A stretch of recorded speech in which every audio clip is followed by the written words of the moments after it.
여러분들 지난주 공부시켰던 거에 엎어서 얘기를 하겠습니다. 지난 시간에는 챕터 17과 18의 위주 일부만 얘기했었는데요. 오늘 나머지 얘기들을 해보도록 하겠습니다. 지난 시간에 우리가 달을 위주로 공부를 시켰는데요. 오늘 태양의 얘기를 한번 해보도록 합시다. 태양 크기는 어느 정도입니까? 지구 지름보다 태양의 지름은 약 109? 108배 정도 더 큽니다. 그럼 부피로 따지면 100만 배 이상 되겠죠. 질량은 한 33만 배 이상 되고 있어요. 얘기했잖아. 언제 했어? 작년이신데. 예, 작년에 그래요. 자, 태양의 중심부를 보면은 핵이 있네요. 핵에서 무슨 일이 벌어지죠? 핵융합? 그렇죠. 수소 핵융합이 벌어집니다.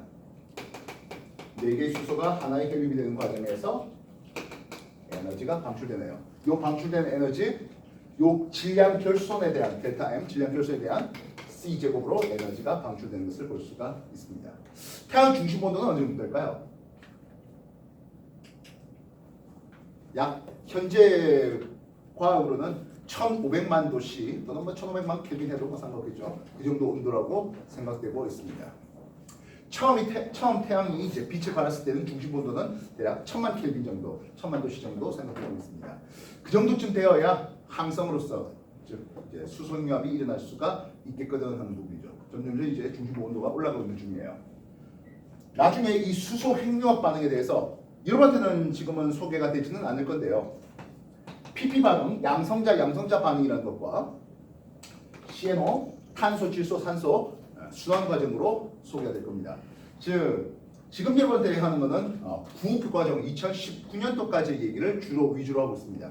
2020년도부터는 이 수소 핵융합 과정에 대해서 조금 더 소개가 더 되고 있습니다. 대략 중심부 온도가 1800만 도씨 또는 1800만 켈빈보다 온도가 낮을 때는 양성자 반응이 좀 더 주되다. 반면 그보다 온도가 올라가 있는, 다시 말하면 별의 질량이 더 커서 그렇다면 CNO 수환 과정이 좀 더 우세하다. 이런 것들이 나올 텐데요. 어쩌면 저 후반부에 한 번 더 소개되기도 하겠습니다. 일단은 지금은 할 일은 아닌 것 같습니다. 중심부에서 만들어진 이런 에너지가 복사파이 형태로 되어가네요. 이것을 우리는 복사층이라는 뜻입니다. 역시 지금 하는 거는 이쪽 부분은 관심이 별로 없어요. 그럼 뭐가 관심이 있습니까 하면 바로 요 태양의 맨 바깥층입니다. 뜨거운 곳이 올라왔으니까 올라가다가 그리고 위에서는 차가워져서 식어져서 내려오는 이런 것을 우리는 대류층이라는 이름을 쓰는데요. 이 대류층이 이제 우리가 관심이 있습니다. 대류층에서 뜨거운 곳이 올라오니까 상대적으로 밝고 식어져서 내려가니까 상대적으로 어둡네요. 그래서 태양의 표면 관심이네요. 태양의 표면 온도는 대략 한 6,000 켈빈 정도 보고 있습니다. 한 5,800 켈빈 쓰는 사람들도 있는데요. 큰 역시 그게 중요한 건 아니겠습니다. 태양의 표면에는 쌀알 무늬와 그리고 흑점이 관심이 있네요. 말했다시피 뜨거운 게 올라오고 식어져서 내려가면서 상당히 밝고 어둡고 하는 것이 반복되는 무늬를 우리는 쌀알 무늬라는 이름을 씁니다. 태양의 표면 다른 이름으로 광구라는 이름을 쓰죠. 반면 이런 대류가 막아져서 상대적으로 어둡게 보이는 부분을 우리는 흑점이라는 이름을 씁니다. 대략 한 4,000 켈빈 정도 다른 표면보다 온도가 낮은 것을 볼 수 있다고요. 페이지 148쪽 다시 한번 정리해 주십시오.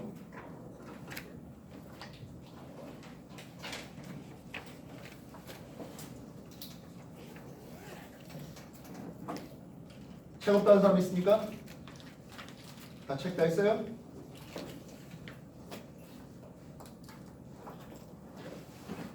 우리는 이 흑점에 대한 정보를 살펴볼까 합니다. 태양 표면에 있는 흑점이 어떻게 움직입니까 하네요. 이 흑점이 이렇게 움직이네요. 우리가 볼 때 흑점이 이렇게 움직입니다. 자, 여러분들 이게 시계입니까? 반시계입니까? 잘 모르겠습니까? 여러분들 시선이 내 머리 위쪽에 있다 생각할게요. 태양입니다. 흑점이 이렇게 돕니다. 시계입니까? 반시계입니까? 이게 시계예요? 이 사람 시계 반씩 몰라?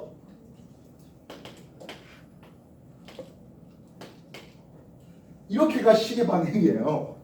이렇게는 반시계잖아요. 다시 한 번 더. 흑점이 이렇게 움직입니다.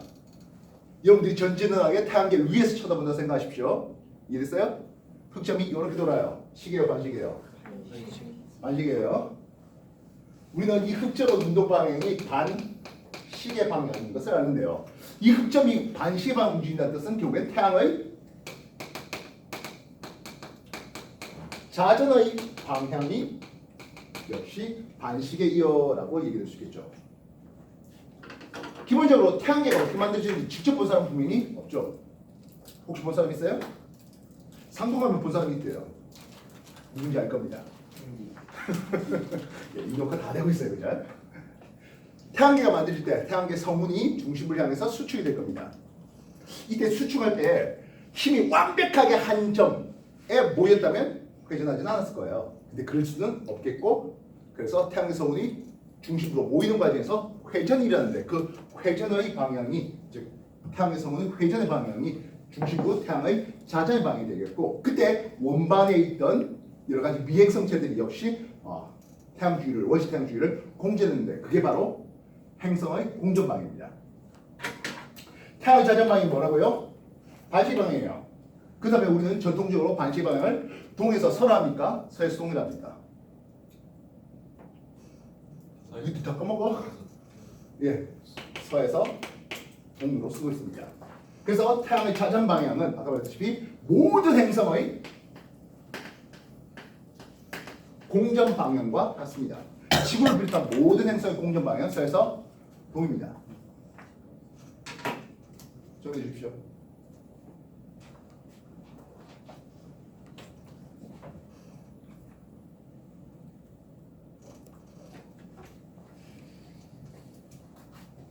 이 노트다가 응? 노트다가 좀 노트 있으면 노트 가져오시고요.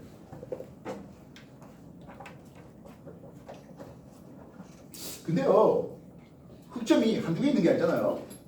근데 어떤 흑점은 좀 느리게 가고 어떤 흑점은 좀 더 빠르게 가는 것을 보았습니다. 뭔 뜻입니까? 지구였다면 적도 지방은 상대적으로 좀 더 24시간보다 좀 짧게 자전했고, 좀 더 중위도 지역은 24시간보다 더 길게 자전다. 이런 게 돼요? 지구에서 그렇게 돼요? 그렇지 않잖아요. 지구는 모든 점이 한 바퀴 도는데 24시간씩 걸립니다. 그죠? 지구와 같이 딱딱한 표면을 가지고 있다면 이런 일은 벌어지지 않네요. 이 흑점을 통해서 태양의 자전이 차전 자전이라는 이름을 쓰는데요. 태양의 자전 속도가 위도별로 서로 다릅니다. 저위도가 좀 더 빨리 돌고 자전 주기가 짧고, 이랬어요. 상대적으로 고위도는 느리게 돌고 자전 주기가 상대적으로 길다, 이렇게 볼 수 있는 거죠. 이랬어? 그래서 차등장을 통해서 알 수 있는 거, 태양의 표면은 최소한 고체는 아니다라는 거죠. 지구와 같이 딱딱한 표면을 가진, 흔히 말하는 지각이죠. 딱딱한 표면을 가진 놈이면 자전 주기가 서로 다를 리가 없습니다. 고체는 아닙니다. 중학교 때는 뭐라 부른다? 기체라 부릅니다. 그럼 고등학교 올라가서 뭐라 부를까요?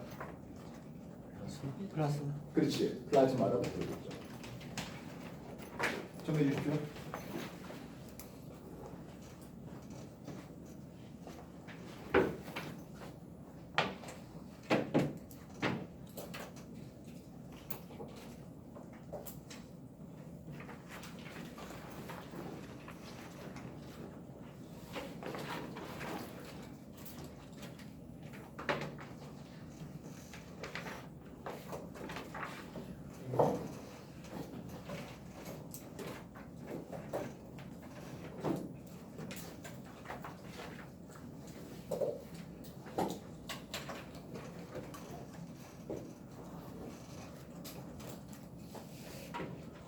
근데 중학교 용어에는 플라즈마란 말이 안 나와요. 그래서 기체라고 쓰는 게 맞아요.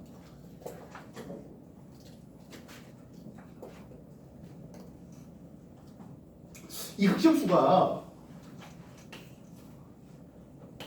시간 따라서 흑점수가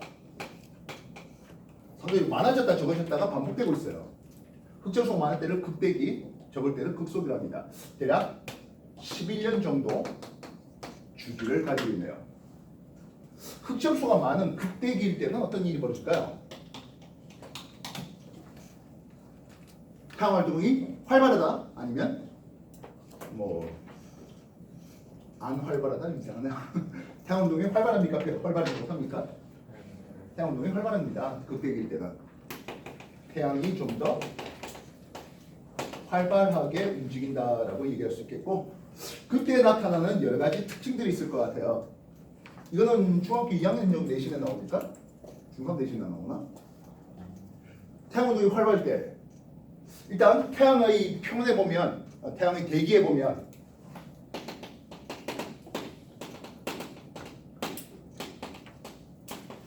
코로나가 있는데요. 태양의 대기에 코로나가 좀 더 크게, 더 밝게 나오는 것을 볼 수 있습니다. 흑점 주변에서 터지는 플레어도 좀 더 강력한 플레어가 튀어나올 수 있겠고요. 그런 것들이 만약 지구 대기에 부딪혀서 만들어지는 자기 폭풍이라든지, 요즘에 얼마 전에 기사가 하나 떴는데 뭐 제대로 내용은 안 봤습니다만은 태양 플레어 팍 터졌는데 지금 미국 쪽이 그게 직격 막았다고 하더라고요. 그 말은 반대쪽에 있는 우리나라는 세이프하죠. 나중에 한번 검색해 보십시오. 얼마 전에 미국이 태양 폭풍 많이 맞았고 뭐 정전 사태가 많이 발생했다고 합니다. 자기 폭풍 뭐 델린저 현상 등등등등 일어나는 것이 태양 활동이 활발한 극대기일 때 얘기가 되겠습니다. 지금은 태양 흑점수가 점점 많아지고 있는 상황이라고 하네요.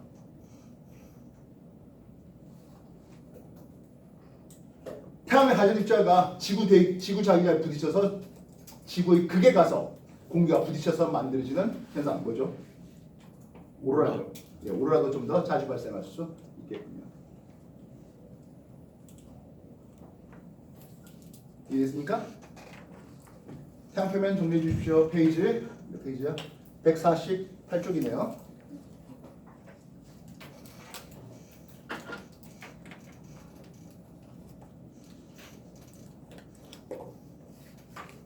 어디 갔어요?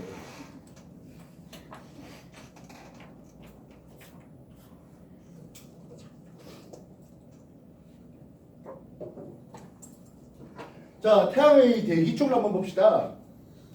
태양의 대기 쪽은 쉽게 관측할 수가 없어요. 왜 그럴까요?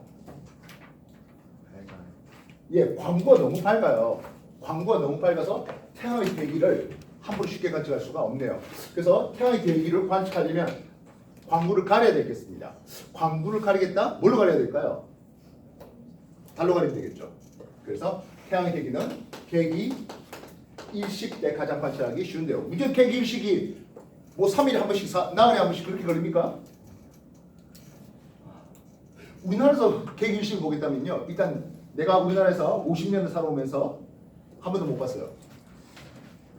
그래도 한 10년 조금 더 살면 될 것 같습니다. 2035년도에 우리나라도 계기 일식이 걸린답니다. 그죠? 그때가 살아야 되겠습니다. 계기식 걸릴 때 뭐 해외 여행 가서 딱 보면 참 좋겠습니다만은 학원에 목이 매여갖고 움직이지도 못하고, 여러분들은 나중에 뭐 대학생 때 됐을 때 뭐 배낭여행이든지 뭐든지 하면서 계기식 걸리는 나라 있으면 그렇게 한번 가서 먼저 한번 보세요. 황홀하다네요. 자, 어쨌든 계기식 때 볼 수 있겠습니다. 근데 계기식이라는 게 함부로 걸리지 못합니다. 그래서 아까 말씀드렸듯이 태양을 앞에 다른 가림막으로 가리겠습니다. 코로나스코프를 통해서 역시 태양의 대기를 관측할 수 있는데, 채층 태양의 맨 앞에 있는 게 채층되겠네요. 그리고 더 넓게 펼쳐지는 코로나가 나옵니다.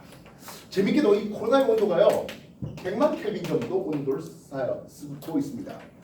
쌀문의 온도가 얼마 된다고? 이게 한 6천 켈빈 된다고요. 그래서 왜 코로나의 온도가 저렇게 온도가 높은지에 대해서 아직 학자들이 연구하는 중이고요. 특히 파커 탐사선이 태양 주위를 돌면서 계속 연구해주고 있습니다. 일단 학자들은 뭐 감마 폭발을 통해서 더 온도가 올라갔다 뭐 이런 식으로 얘기를 하기는 하고 있습니다.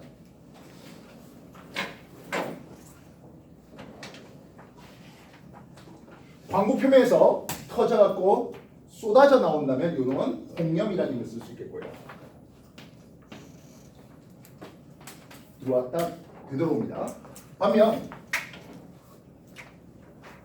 아까 흑점 부분에서 너무 강력하게 빡 터져서 안 되돌아오면 플레어를 쓸 수 있겠네요. 아까 말했지만 플레어가 강력하게 터지겠다는 것은 흑점 수가 많았을 때입니다. 페이지 149쪽에 보면 태양 관측, 태양의 대기에 대한 여러 가지 얘기들이 소개되고 있습니다. 뭐 그냥 도덕적인 내용들이니까 다시 한번 더 읽어봐 주십시오. 책 없다 손? 다 책 있어요? 책 있어요? 있어 없어?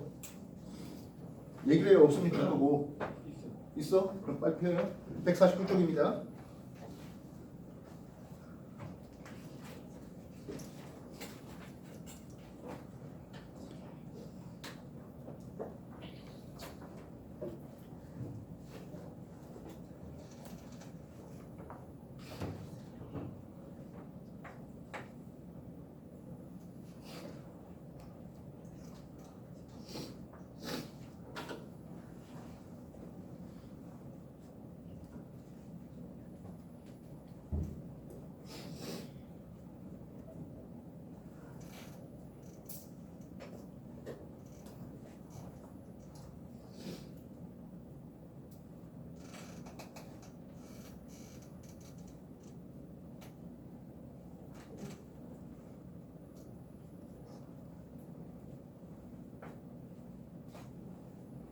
금환 일식대에는 태양의 대기를 관측할 수 있다고 했어요.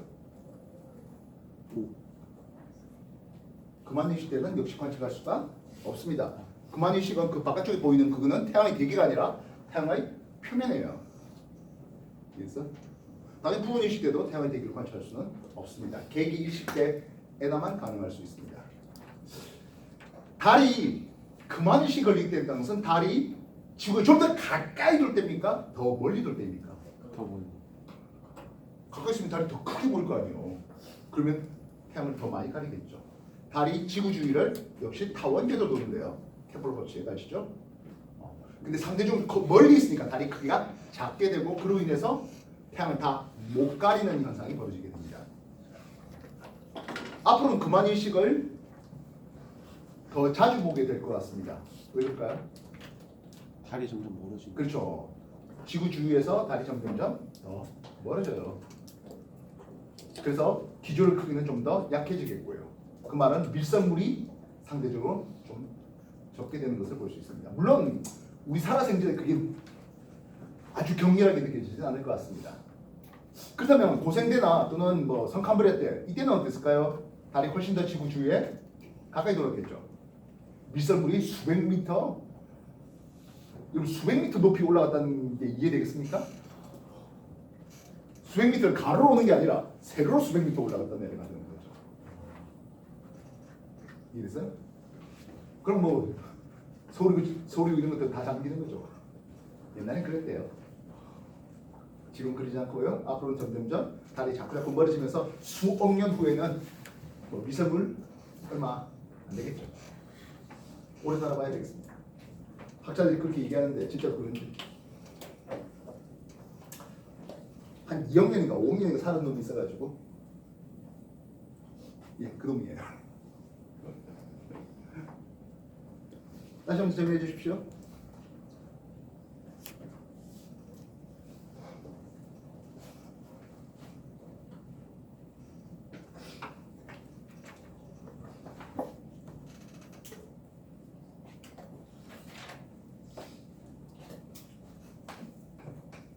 다시 얘기해 봅시다. 페이지 조금 더 넘겨서 페이지 150페이지가 되겠습니다. 이미 여러분한테 뭐 달의 위상 변화에 대해서 많이 소개가 됐네요, 그렇죠? 뭐 다 알 거라 생각하고 묻겠습니다. 이제 다른 얘기예요. 달이 지구 주위를 공전하는 궤도를 백도라는데요. 이 백도와 황도는 그렇게 큰 차이가 나지 않습니다. 한 5도 정도 차이밖에 안 납니다. 그 말은 달이 위치하는 달의 적경저기는 결국엔 태양의 적경저기하고 뭐하다? 비슷하다 할 수 있겠고 우리는 그냥 일치한다라고 가정하고 소개를 해보도록 하겠습니다. 춘분날 해볼게요. 십자선을 항상 그리네요. 0시, 6시, 12시, 18시 됩니다. 그러니까 춘분날이면 태양은 몇 시 방향 쪽에 있습니까? 예, 대놓고 0시 방향에 태양을 박아놓습니다. 항상 이 방법인 거죠. 상현달이면 어디 있어요? 상현이면 6시 방향 쪽에 상현이 있겠군요. 다시요. 하현이면 어디 쪽에 있습니까? 18시 방향에 하현이 있겠습니다. 질문합시다. 우리가 기본적으로 중학교 때 배웠을 때 상현달은 해진 뒤 저녁 6시쯤에 남중했다가 밤 12시에 서쪽 하늘로 칩니다. 잘 알고 있는 내용이죠. 한 6시간 정도 본다 했습니다.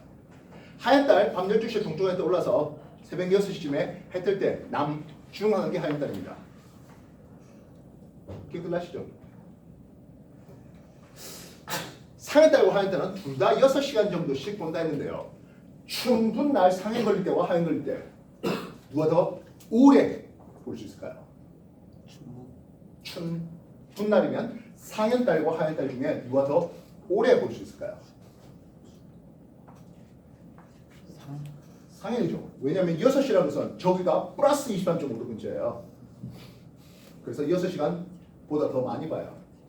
반대로 하얀달이면 18시 방향은 마이너스 23.5도 근처 쪽에 있다고요.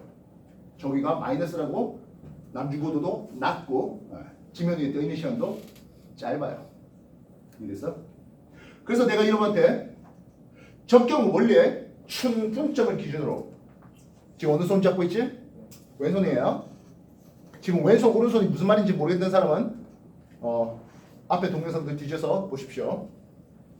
춘분점을 기준으로 원래는 적경이 누굴 따라 돌아야 됩니까? 하면 천거의 적도를 따라 돌아야 됩니다. 그러나 내가 여러분한테 가르칠 때는 기왕이면 어차피 행성이라든지 달도 써야 되니까 춘하하면서 조금 올려야 했습니다. 이 말이 저기가 플러스란 말이 되는 거죠. 추 동하면서 내리겠습니다. 이건 뭐라? 마이너스 적용한 거예요. 춘분날 상현달은 6시 방에 플러스 23.5도 근처의 저기에 하현달은 마이너스 23.5도 근처의 저기에 있다고요. 즉 태양이 됐던 달이 됐던 행성이 됐던 대부분 황도면 근처에 있기 때문에 특정 행성의 또는 특정 달의 적경을 안다는 뜻은 저기에 대한 정보도 얻어진다는 뜻입니다. 천구의 적도 따라 돌린다는 뜻입니다. 말뜻 이해됐어요? 다시 한번 해볼까요? 춘분날이 아니라 이제 반대로 추분날 해보자고요. 추분날 남중 고도를 비교해 주십시오. 상현, 오름, 하현 세 달에 대해서 남중 고도 누가 더 높습니까? 추분날이에요.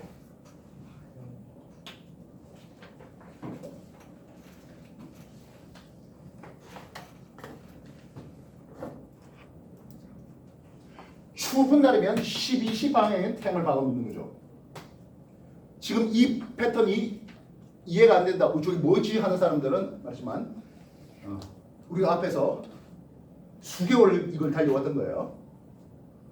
앞에 동영상들 가지고 좀 복습해 주시면 좋겠습니다. 12시 방향에 태양이 있는 게 이게 추운 날입니다. 상에 따라 몇 시 방향에 있습니까? 근데 여기가 상현의 위치가 되겠죠. 오름이 되겠고요. 여기가 하현의 위치가 되겠습니다. 많이 간단하죠? 그래서 하현달은 6시 방향 플러스 저기에 있어요. 플러스 23.5도 근처에 있어요. 하현달이 저기가 더 크겠습니다. 남중고도도 그만큼 더 높죠. 반면 상현달은 마이너스 23.5도 쪽이라고요. 보름달은 0도 쪽이네요. 공되겠습니까?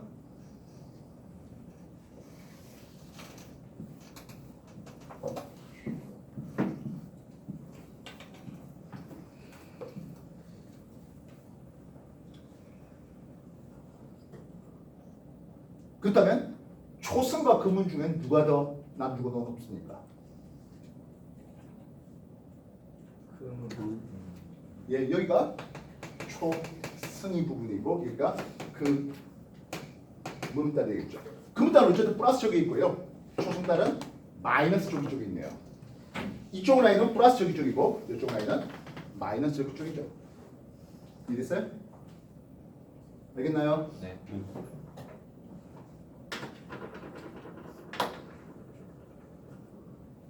그래서 중간에 쓴다면 이쪽에 금음달을 초승달을 사용보다 그래도 이런 식으로 쓸 수 있죠. 얼마든지 하진날 이렇게도 바꿀 수 있네요. 어제 보니까 보름달 뜬 것 같습니다. 봤어요? 오늘 날짜를 대충 생각해가지고 이 보름달의 적경과 정의를 얘기해 주십시오.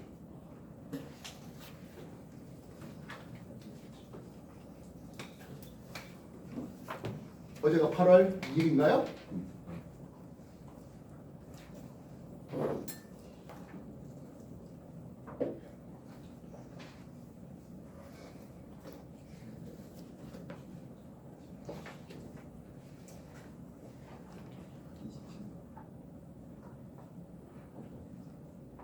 (6월 21일) 올해 6월 22일에 하진날이 걸렸습니다. 태양은 6시 방향에 6월 21일 날 있었습니다.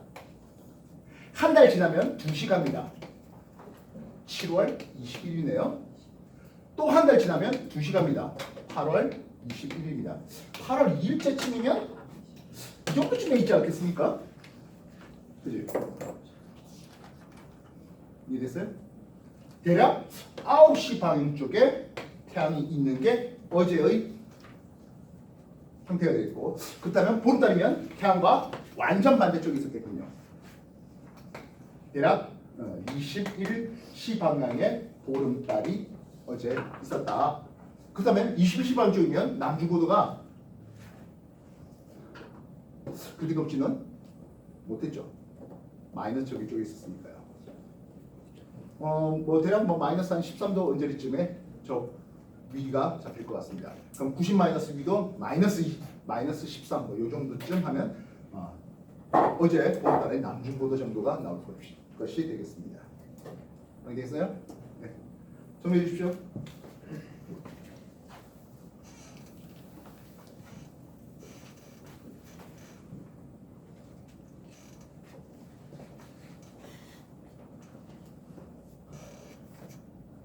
방금 했던 말들이 좀 이해가 빠르게 캐치 안 된다 하는 학생들은 어제 중학교 2학년 대상으로 특강 형식으로 한 4시간 정도 수업했던 동영상이 그 6개인가요? 올라가 있습니다. 그거를 활용해 주십시오. 중2 학생들한테 적경과 적위를 처음 설명했고 항성에 대해서까지만 소개했던 내용입니다.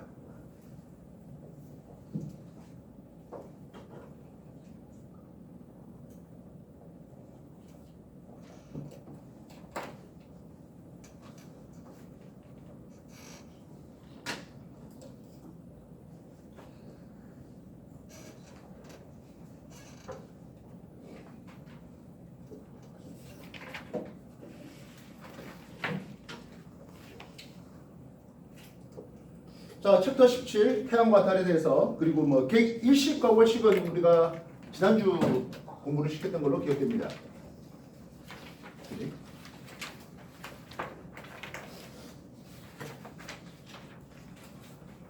페이지 162페이지 실력부터 시작해서 167쪽까지를 풀릴 건데요.